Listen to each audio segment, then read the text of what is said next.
Shall we get started and see how it works? Let's do. I can't wait to decorate some cakes. So, to begin with, what do we find in the box? Well, that's a great question. When you first open your box, you're going to see a lot of packing materials. You're going to want to pull your machine out of the box, remove the cardboard ends, and unwrap the white packing material. The next component is the Cake Basics cartridge. This cartridge contains hundreds of designs that will enable you to create beautiful cakes. The next thing you'll find is the power cord, the blade assembly, the cartridge skirt, the 12 by 12 cutting mat, the stainless steel blade basket, and the cleaning brush. Okay, Carrie, let's get started. Now I'm going to take my two power adapter cords and unroll them. This piece goes into one end right here. All right, we want to place the power adapter into the port in the back of the machine. I like to bring it towards me and kind of tilt it so I can easily find the port. All right, now we're ready to plug it in. I'm just going to take it behind, plug this in, and now we're ready to open the machine. I'm going to peel off the adhesive sticker on the outside of the machine. And then you want to open up the doors of the machine. Now you'll notice that there's some cardboard inserts. You just want to pull those out. Those were just in there for shipping purposes. Now the blade housing can move freely. Another component you're going to see when you first open the doors of the machine is the silicone overlay that goes over the top of the keypad, and we place it on here to keep the keys protected. Next, we're going to place the blade inside the blade housing. So we want to take this and pop off the protective cover and come down here to the blade carriage. We want to unscrew the silver knob and swing it out toward the right. Once we do that, it releases the door. We swing the door open and we place the blade assembly inside the blade carriage. We close the door, swing the silver knob over to the left, and screw it back in tightly. Okay, Carrie, now we're going to insert the cartridge and the overlay onto the machine. So there's three components you'll find when you open your cartridge box. The first one is going to be the Cake Basics booklet. In that, there will be all the different images and features and ways you can use the images together. The next thing will be the silicone overlay that shows all of the different artwork and features. This goes on top of the machine. And then the third component is the cake cartridge itself. So let's insert these into the machine now. Now, one of the differences you'll notice with the cake machine that's different than the other machines is that we have what's called a cartridge skirt. This works in a similar fashion to the overlay on top of the machine. It's to keep out any gum paste from getting into the components of the machine. So I'm going to take my cartridge, slip it inside the cartridge skirt, and then slip it right on top of where the cartridge is supposed to be placed. Now we're going to take the silicone overlay and place that on top of the machine. We want to pull back the silicone cover, place the overlay onto the keypad, and then put the silicone cover back on. All right, let's turn on the power.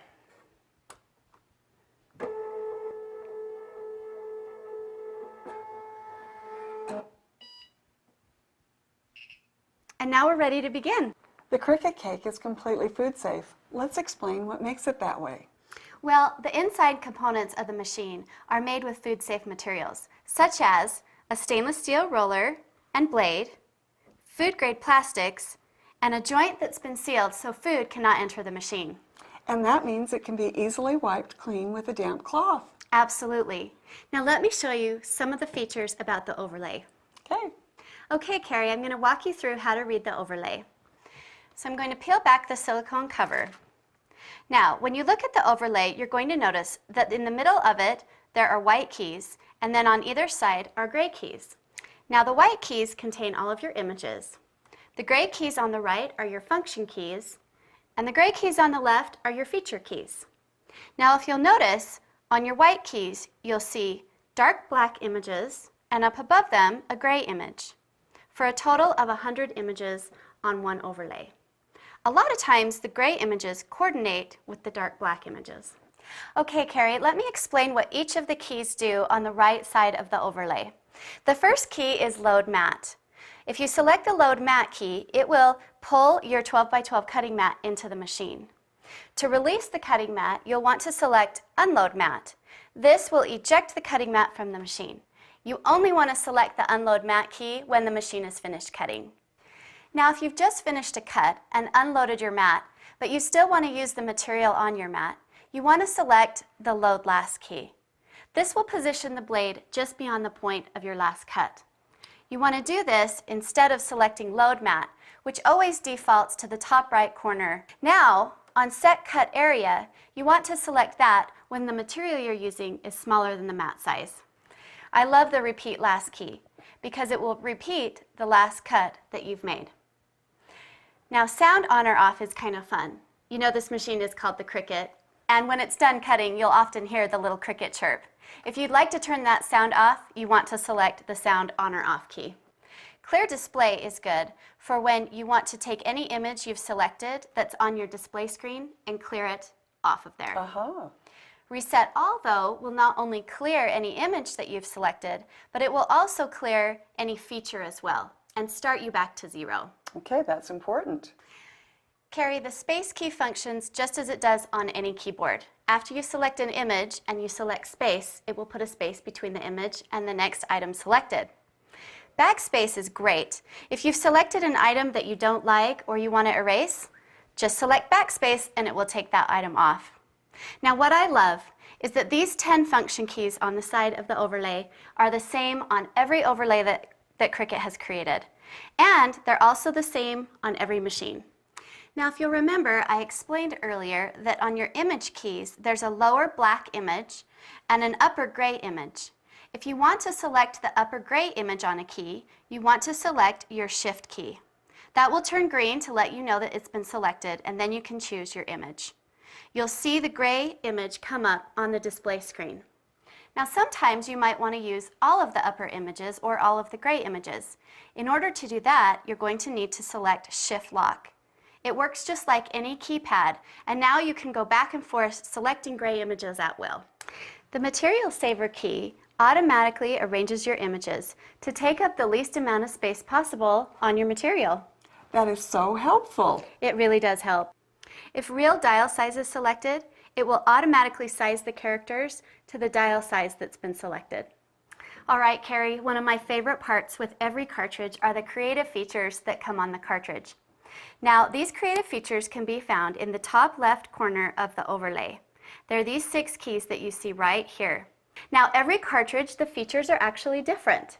But I'm going to briefly go over what the feature keys of the Cake Basics cartridge are. The first feature is the font. Now, there's actually an upper and lowercase font set on this cartridge. It also has a coordinating font shadow, so you can shadow those upper and lowercase monograms. And then you get a plain phrase key. Now, these phrases are popular phrases that you would see used, on cakes. Happy birthday, congratulations. The next one is your base shadow key. Now, earlier I was telling you that all of the images on the white keys are your base images. To get a shadow for any of those images, you're going to want to select the base shadow key. This next one is your plain base. Now, some of the images are very intricate and detailed, and if you want to cut them below 5 inches with gum paste or frosting sheets, you're going to want to use the plain base feature. And then, of course, the last one is the plain shadow blackout, which is the shadow to the plain base feature. Okay, Carrie, now I know you've been using this cartridge for the last few months, and I want to hear from you what you like about the features on this cartridge. Well, the feature keys are so useful, and I really have enjoyed finding out all the things that it can do. I love the shadowing on the fonts. That really makes my letters pop and gives them a real sharp image. And I also love the fact that there's phrases already worked out for me. All I have to do is hit select, cut, and the work's done for me.